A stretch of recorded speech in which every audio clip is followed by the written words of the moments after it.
আসসালামু আলাইকুম রহমতুল্লাহ। প্রিয় দর্শক, আজকে আমরা আপনাদের সামনে এমন 10 শ্রেণীর মানুষের পরিচয় তুলে ধরব যাদের কোনো ইবাদত আল্লাহ রাব্বুল আলামিনের দরবারে কবুল হয় না। এই মানুষগুলো অনেক ইবাদত করে, অনেক নামাজ পড়ে, অনেক রোজা রাখে, হজ করে, যাকাত দেয়, বাট এদের ইবাদত আল্লাহ রাব্বুল আলামিনের দরবারে কবুল হয় না। এমন 10 শ্রেণীর মানুষের পরিচয় আমরা আপনাদের সামনে তুলে ধরার চেষ্টা করব। প্রিয় দর্শক, যাদের ইবাদত আল্লাহ রাব্বুল আলামিনের দরবারে কবুল হয় না, তাদের মধ্যে 1 নম্বর যে শ্রেণীর কথা আমরা বলবো, তারা হচ্ছে অপবিত্র ব্যক্তির নামাজ কবুল হয় না। এজন্য যারা অপবিত্র থাকে, যারা প্রাকৃতিক প্রয়োজন পূরণ করার পরে যারা টিস্যু বা পানি ব্যবহার করে না, এই মানুষগুলোর ইবাদত বা নামাজ আল্লাহ রাব্বুল আলামিনের দরবারে কবুল হয় না। এই বিষয়ে সহিহ মুসলিমের বর্ণনায় হাদিস বর্ণিত হয়েছে। হাদিস নম্বর 224, রাসূল করিম সাল্লাল্লাহু আলাইহি ওয়াসাল্লাম বলেছেন, লা তুকবালু সলাতুন বিগাইরি তুহুর ওয়ালা সাদাকাতুন মিন গুলুল। যারা অপবিত্র থাকে, পবিত্রতা অর্জন করে না, অপবিত্র ব্যক্তির নামাজ, অপবিত্র ব্যক্তির কোনো নামাজ আল্লাহ রাব্বুল আলামিনের দরবারে কবুল হয় না। এজন্য আমরা যদি আমাদের সালাতগুলো, আমাদের নামাজগুলো আল্লাহর দরবারে কবুল করাতে চাই, তাহলে অবশ্যই আমাদেরকে পবিত্রতার বিষয়ে সিনসিয়ার থাকতে হবে। বিশেষ করে প্রাকৃতিক প্রয়োজন পূরণ করার পরে অবশ্যই টিস্যু বা পানি ব্যবহার করতে হবে। দ্বিতীয় যে শ্রেণীর মানুষের ইবাদত আল্লাহ রাব্বুল আলামিনের দরবারে কবুল হয় না, তারা হচ্ছে হারাম উপার্জনকারী। যারা হারাম উপার্জন করবে, হারাম হালালের কোনো তোয়াক্কা করবে না, যাদের উপার্জন পদ্ধতিটা হারাম হবে, এই সমস্ত ব্যক্তিদের কোনো ইবাদত আল্লাহ রাব্বুল আলামিনের দরবারে কবুল হয় না। নাউযুবিল্লাহি মিন যালিক। এই বিষয়ে সহিহ মুসলিমের বর্ণনায় এসেছে হাদিস নম্বর 224, এমনিভাবে সুনানে তিরমিজির বর্ণনায়ও হাদিসটা এসেছে, হাদিস নম্বর 1। রাসূল করিম সাল্লাল্লাহু আলাইহি ওয়াসাল্লাম বলেছেন, লা তুকবালু সলাতুন বিগাইরি তুহুর ওয়ালা সাদাকাতুন মিন গুলুল। পবিত্রতা অর্জনকারী ছাড়া তথা যারা পবিত্রতা অর্জন করবে না, তাদের নামাজ যেরকমভাবে আল্লাহ রাব্বুল আলামিনের দরবারে কবুল হয় না, ঠিক তেমনিভাবে যারা অবৈধ ইনকাম থেকে, অবৈধ উপার্জন থেকে যারা দান সদকা করবে, তাদের দান সদকাও আল্লাহ রাব্বুল আলামিনের দরবারে কবুল হবে না। এমনিভাবে সহিহ মুসলিমের বর্ণনায় আরেকটা হাদিস এসেছে। রাসূল করিম সাল্লাল্লাহু আলাইহি ওয়াসাল্লাম বলেছেন, ইন্নাল্লাহা তাইয়্যিব লা ইয়াকবালু ইল্লা তাইয়্যিবা। আল্লাহ রাব্বুল আলামিন নিজে পবিত্র, এজন্য পবিত্র সম্পদ থেকে যে শরীর গঠিত হয়েছে, শুধুমাত্র সেই শরীরের ইবাদতই আল্লাহ রাব্বুল আলামিন কবুল করবেন। অপবিত্র, এমনিভাবে হারাম উপার্জন থেকে যে শরীর গঠিত হয়, সেই শরীরের কোনো ইবাদত আল্লাহ রাব্বুল আলামিন কবুল করবেন না।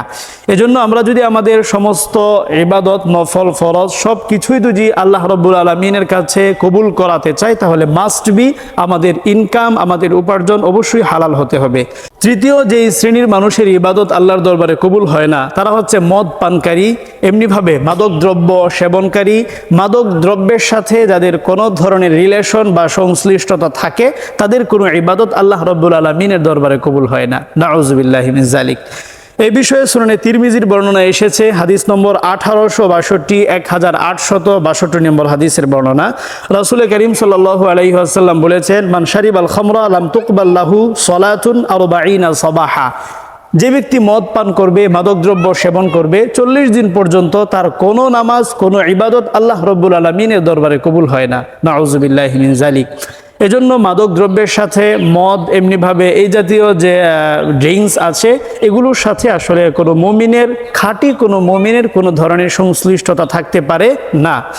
চতুর্থ যেই শ্রেণীর মানুষের ইবাদত আল্লাহর দরবারে কবুল হয় না, তারা হচ্ছে যারা জাদুকর, গণক, এমনিভাবে রাশিবিদদের কাছে যায়, রাশিবিদ বা গণকদের কাছে গিয়ে গিয়ে, জ্যোতিষীদের কাছে গিয়ে গিয়ে নিজেদের ভাগ্য পরীক্ষা করার চেষ্টা করে।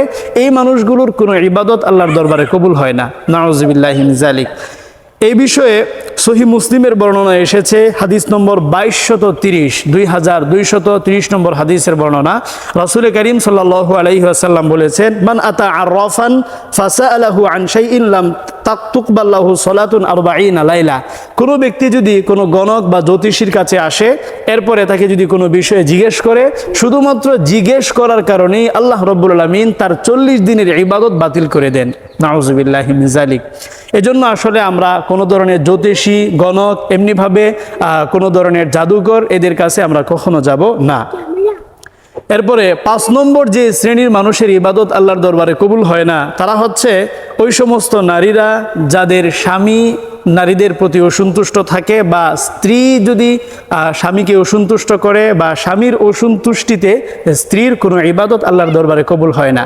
এই বিষয়ে সহিহ ইবনে হিব্বানে একটা হাদিস বর্ণিত হয়েছে। রাসূল করিম সাল্লাল্লাহু আলাইহি ওয়াসাল্লাম বলেছেন, সালাসাতুন লা ইয়াকবালুল্লাহু লাহুম সালাতান ওয়া লা তুরফাউ লাহুম ইলা সামাই হাসানা। তিন ব্যক্তির ইবাদত, এমনিভাবে নামাজ, তাছাড়া যে কোনো ধরনের ভালো কাজেই আল্লাহর দরবারে কবুল হয় না।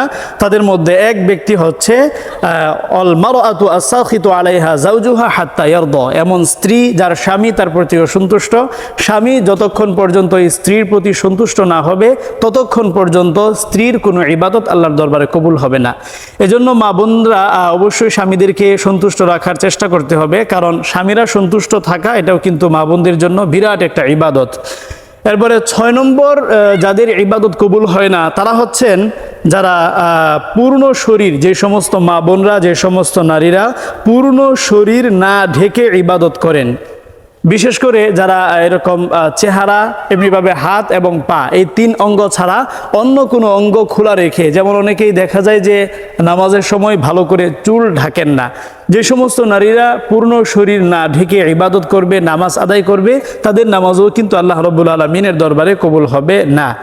এই বিষয়ে সুনানে তিরমিজির বর্ণনায় এসেছে, হাদিস নম্বর 377, রাসূল করিম সাল্লাল্লাহু আলাইহি ওয়াসাল্লাম বলেছেন যে লা তুকবালু সলাতুল হাইদি ইল্লা বিখিমারিন। যে সমস্ত নারীরা পূর্ণ বয়স্কা, এই সমস্ত নারীদের নামাজ কবুল হবে না পরিপূর্ণ বড় চাদর ছাড়া। তার মানে বড় চাদর দিয়ে পূর্ণ শরীর যদি ঢেকে আমরা ইবাদত করি, আমাদের মা বোনরা ইবাদত করে, তাহলে আসলে মা বোনদের নামাজ আল্লাহর দরবারে কবুল হবে। এরপরে 7 নম্বর যে শ্রেণীর মানুষের ইবাদত আল্লাহর দরবারে কবুল হয় না তারা হচ্ছেন ওই সমস্ত ইমামরা যাদের প্রতি তাদের মুসল্লিরা অসন্তুষ্ট যৌক্তিক কোনো কারণে। অর্থাৎ যদি কোনো ইমামের প্রতি মুসল্লিরা অসন্তুষ্ট থাকে যৌক্তিক এবং ভ্যালিড কজ, যৌক্তিক কোনো কারণে যদি আসলে মুসল্লিরা অসন্তুষ্ট থাকে, তাহলে সেই ইমামের ইবাদত, নামাজও আল্লাহর দরবারে কবুল হয় না। এই বিষয়ে সহিহ ইবনে হিব্বানে হাদিস বর্ণিত হয়েছে, আল্লাহ রাব্বুল আলামিন যাদের ইবাদত কবুল করেন না, এমনিভাবে সুনানে আবি দাউদেও হাদিসটা বর্ণিত হয়েছে। তো তাদের মধ্যে এক শ্রেণীর মানুষ হচ্ছে কওমুন তাকদ্দামা ওয়া হুম লাহা কারিহুন, এমন ব্যক্তি যারা ইমামতি করে কিন্তু আসলে মুসল্লিরা তাদের প্রতি অসন্তুষ্ট থাকে। এই মানুষদের কোনো ইবাদত আল্লাহর দরবারে কবুল হয় না।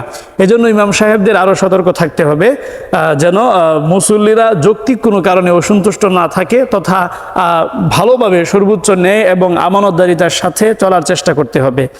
এরপরে 8 নম্বর যে শ্রেণীর মানুষের ইবাদত আল্লাহর দরবারে কবুল হয় না তারা হচ্ছে তাকদীরকে অস্বীকারী। যারা তাকদীর নিয়ে প্রশ্ন করে, তাকদীরকে যারা অস্বীকার করে, এদের কোনো ইবাদত আল্লাহর দরবারে কবুল হয় না।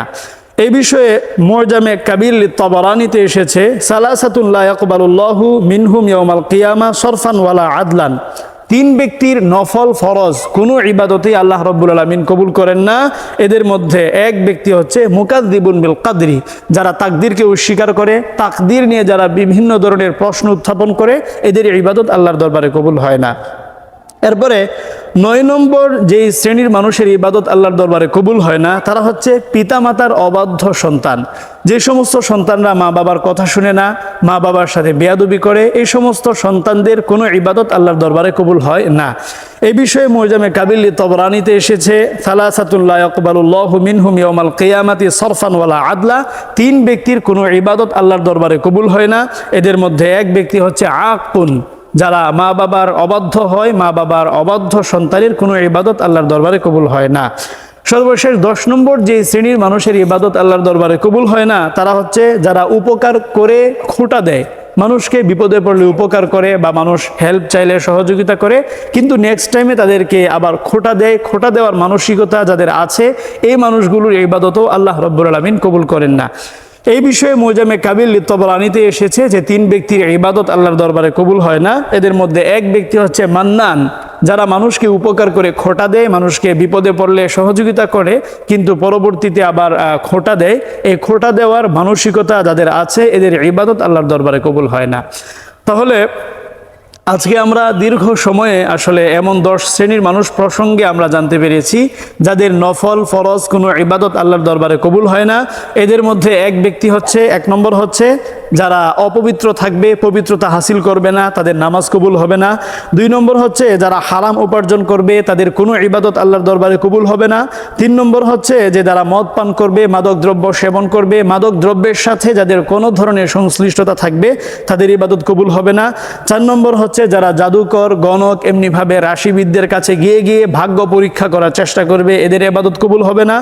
এরপরে 5 নম্বর হচ্ছে স্বামী অসন্তুষ্ট থাকলে স্ত্রীর ইবাদত কবুল হয় না।